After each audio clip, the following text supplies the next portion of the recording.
In this video, I wanted to talk a little bit about multiple devices. The new software, one of the really cool new features that this software supports is the ability to collect data from multiple connected devices. Here I have a single DRT that is connected to my computer. I'm going to go ahead and plug in another DRT so you can see how this works. And a little window popped up over there. We're not going to mess with that for a second. I'm going to plug in another DRT. And a little window popped up down there. To get these things to all show up on our screen, we can click tile or cascade, vertical. They actually are all now stacked on top of each other, so you have to scroll down to be able to see them. Horizontal, and now they're all stacked to the right and left of each other, so you have to scroll over to see them. So tiled is probably the best in this case. If we want to move these windows around, say, if we have an odd number of windows, in this case 3, DRT55 shows here a large image of our device.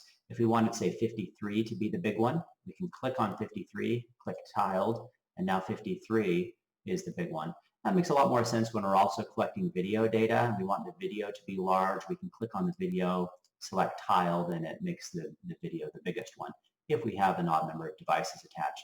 If we have an even number of devices attached, which I'll go ahead and plug in a pair of visual occlusion goggles so you can see what that looks like.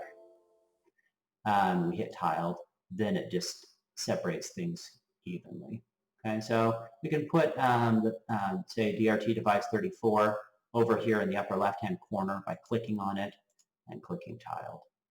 And now our BOG moved over one, or our visual occlusion goggles. Let's move the occlusion goggles back. Okay, so here I have the case where I have 3 DRT devices plugged in. I'm going to go ahead and remove the visual occlusion goggles for this demonstration. Tile that back up so we get our 3 devices. And we're going to collect some data.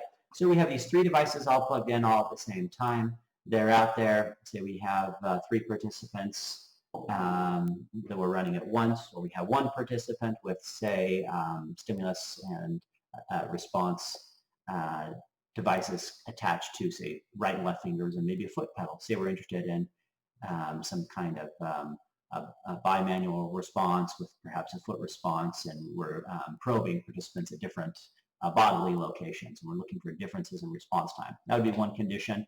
Or on the other hand, we have several people that are hooked up to DRT devices and they're all sharing a joint experience. Perhaps we have a driver, a passenger in the front seat and a passenger in the back seat, all of which are going down the road together, and we're interested in measuring the workload of this group of people in the vehicle at the same time. We could use these 3 DRT devices. Alternatively, we can imagine a situation where these 3 folks are watching a movie together, a safety video or something. We're interested in attention allocation during the video. So there are several reasons why we may be interested in simultaneously probing DRT response time in a single event. This new tool allows us to do that. So we can plug in as many DRT devices as we have USB ports for. You can get a USB port extender. You could plug in 100 DRT devices and collect data. It would work just the same way. So let me show you how it works. So we have these 3 devices plugged in. They all get a unique identifier, in this case 34, 53, and 55. We're going to go ahead and create, we're going to call this 3 devices.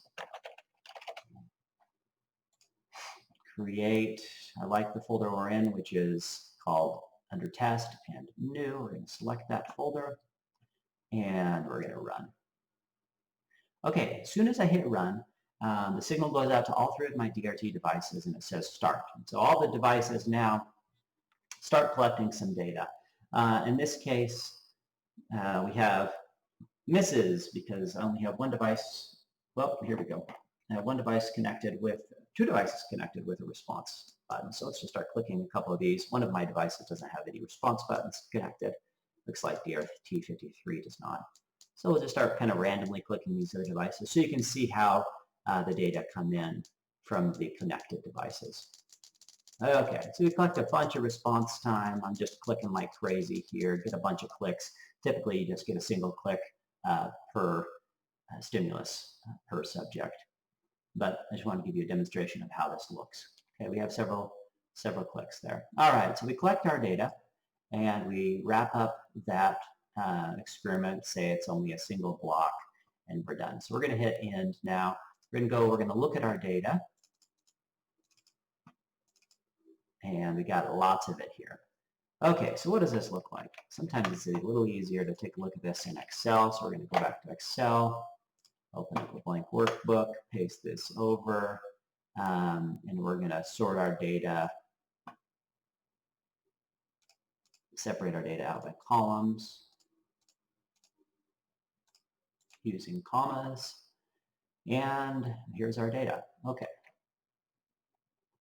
All right, so what do we have here? Zoom in a little bit. Okay, in column A then, we have the event ID. We begin with two events as usual. The first event is the experiment started event. When we created our experiment, and this is the timestamp.